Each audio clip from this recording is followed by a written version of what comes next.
Lieutenant Colonel David Sawe, Major George Benson Magondu, Captain Sora Mohammed, Captain Hilary Litali, Senior Sergeant John Kenywa Mureithi, Sergeant Cliffons Omondi, and Sergeant Rose Nyawera.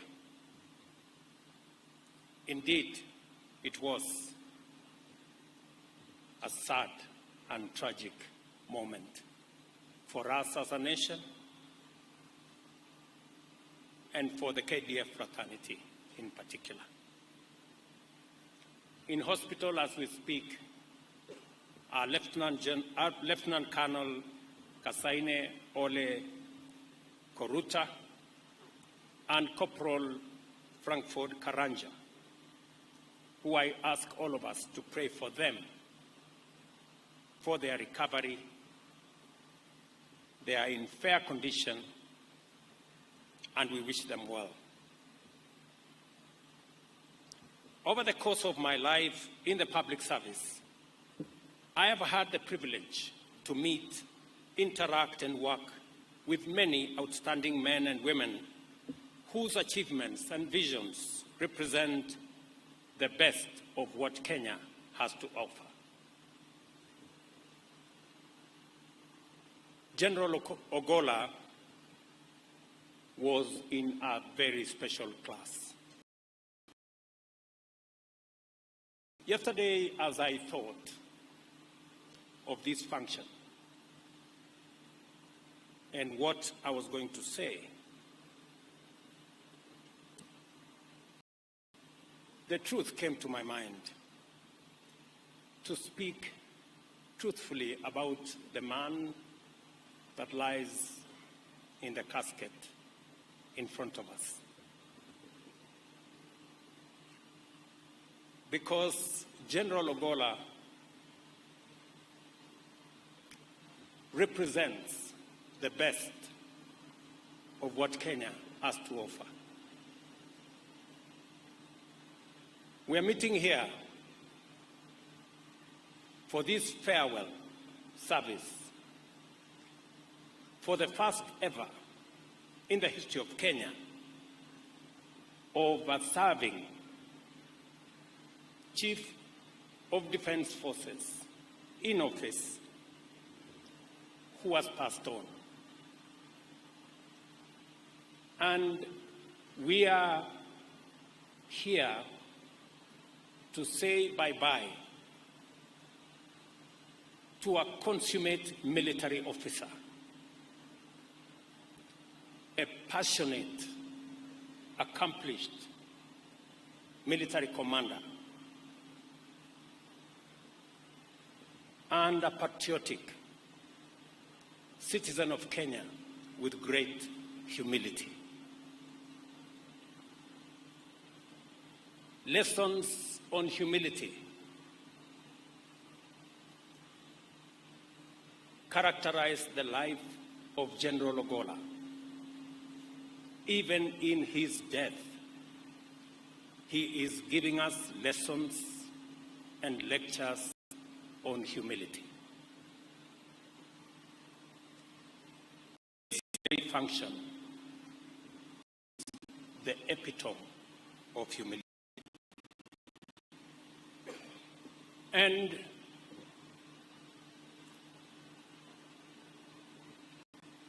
when it came time for me as Commander-in-Chief to make a decision on the next CDF,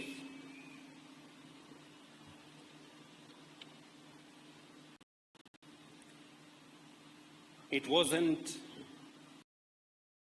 an easy decision as it should. It's always a decision of many balances. But let me say this about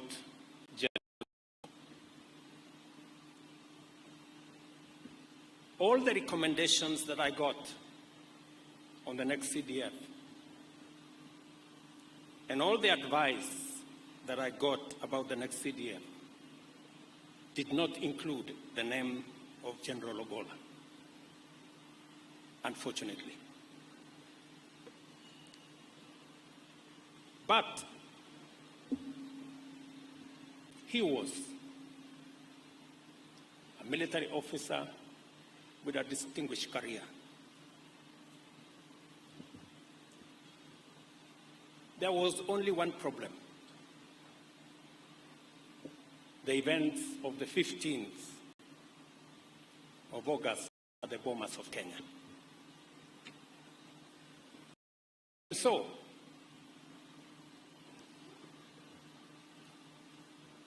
I asked General Ogolla for a meeting, and I had a one-on-one, man-to-man, come to Jesus meeting with General Ogolla.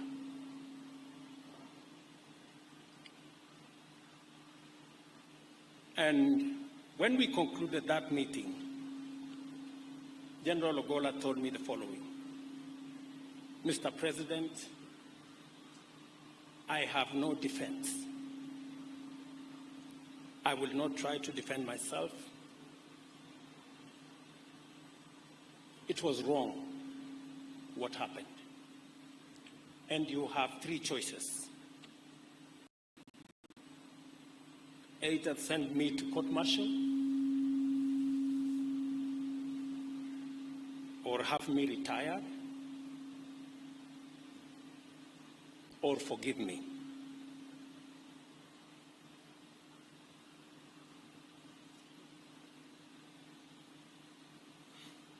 That evening, went home after that meeting. And I reflected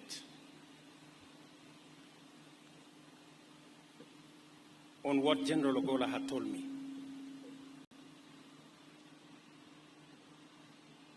And in that reflection,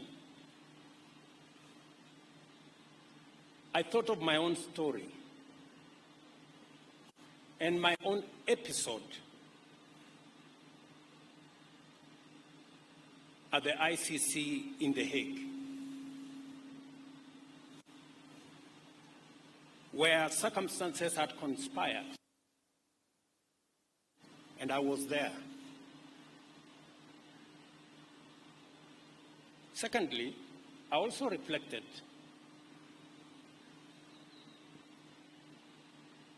on the brief that I had been given when I came into office as president. And I had been told there are 4 sensitive positions: that of the IG of the police, that of Interior, that of the Director General of NIS, and that of the CDF. And I had been told, you need to be careful who you appoint into these offices, because they mean a lot, and they are very sensitive. And I had even been told that, please, don't be shy to appoint members of your community. You will be safe.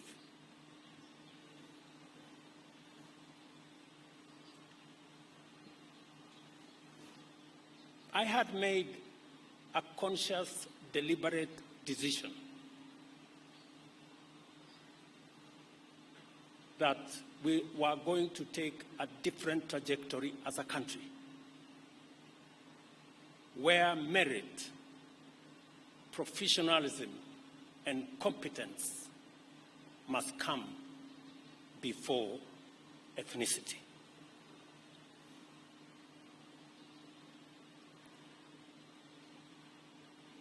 And I made up my mind that General Ogolla deserved to be the Chief of Defense Forces of the Republic of Kenya.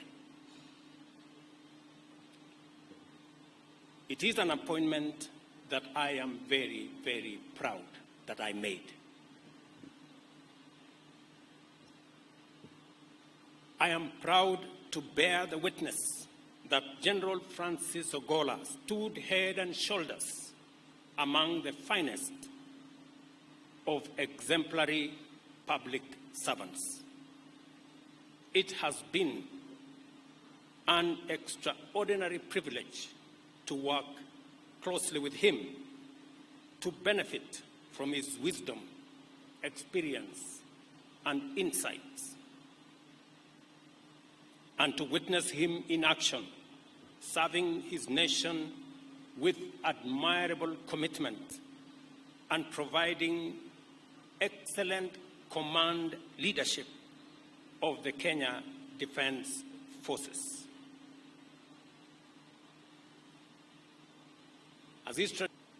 And so it happened. Every day, either we talked physically, by phone, by WhatsApp, that General Ogolla was the best that we could get.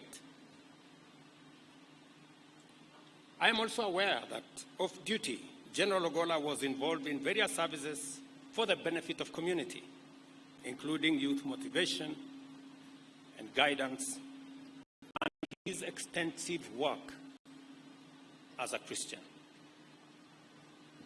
Last year, a framed photograph.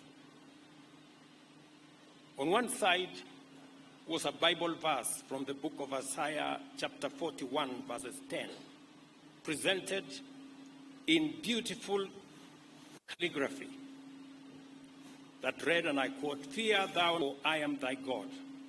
I will strengthen thee, I will help thee, I will uphold thee with the right hand of my righteousness," end of quote. On the other side of the photo, with multiple silhouettes of soldiers in diverse military roles, it was a thoughtful gift that embodied General Ogolla's personality as a patriot, a gallant general, a Christian, and a visionary leader. He understood the value of defense for national tranquility and the obligation of the office of the Chief of Defense towards national prosperity.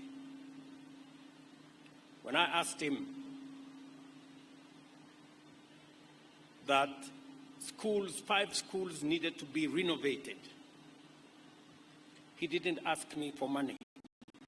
He went to his budget and asked his officers to reorganize the budget so that he could respond to the needs of children who were out of school.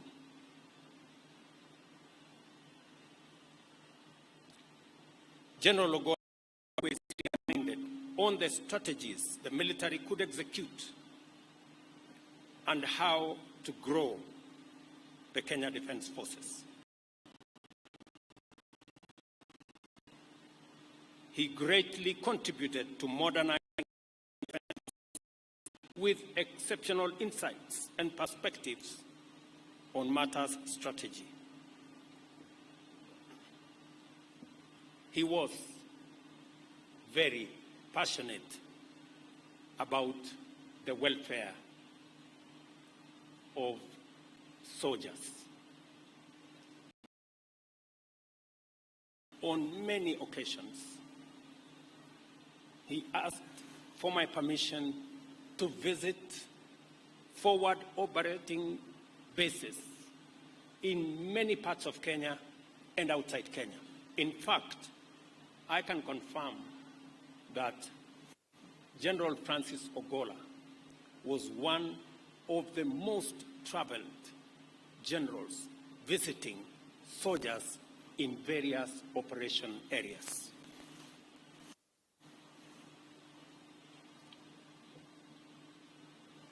I, however, have one regret, that I will not be there to, he will not be there for me to see the transformation for our military.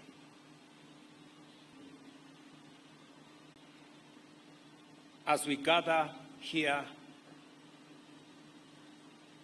I want to urge all of us